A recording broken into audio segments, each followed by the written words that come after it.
મુખ્યમંત્રી હર્ષ સંઘવીની અધ્યક્ષતામાં હળપતિ સમાજના લોકોને આવાસ યોજના હેઠળ મળવાપાત્ર લાભો અને તેમના પડતર પ્રશ્નોના નિરાકરણ માટે મહત્વપૂર્ણ બેઠક યોજાઈ હતી। બેઠકમાં શહેર અને ગ્રામ્ય વિસ્તારના ધારાસભ્યો, સાંસદો તેમજ સંબંધિત વિભાગોના અધિકારીઓ હાજર રહ્યા હતા। સુરત જિલ્લા કલેક્ટર તેજસ પરમારે જણાવ્યું કે હળપતિ સમાજના આગેવાનો અને જનપ્રતિનિધિઓ દ્વારા કરવામાં આવેલી વિવિધ રજૂઆતો અંગે વિસ્તૃત ચર્ચા કરવામાં આવી છે। જિલ્લા કલેક્ટર કચેરી, પાલિકા તંત્ર અને જિલ્લા પંચાયતના સંયુક્ત ઉપક્રમે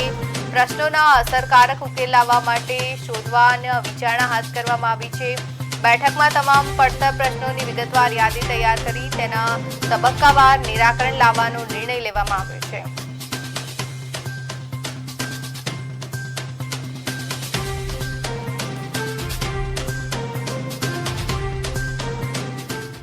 આજે માનનીય નાયબ મુખ્યમંત્રીશ્રીની અધ્યક્ષતામાં એક અહીંયા મીટિંગ કલેક્ટર ઓફિસ ખાતે મળેલી હતી,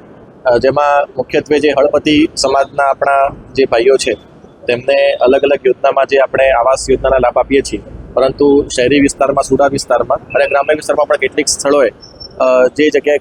શું પ્રશ્નો છે એ પ્રશ્ન બાબતે જે પણ સંબંધિત ધારાસભ્યશ્રી હતા અને હળપતિ સમાજના આગેવાનો તરફથી રજૂઆતો કરવામાં આવી હતી। એટલે આજની મિટિંગ ફક્ત એક સેન્સિટાઇઝેશન મિટિંગ હતી કે કયા કયા પ્રકારના પ્રશ્નો આપણે આમાં ઉદ્ભવે છે અને તેનું નિરાકરણ કેવી રીતે લાવી શકાય, જેમાં કલેક્ટર ઓફિસનું તંત્ર, જિલ્લા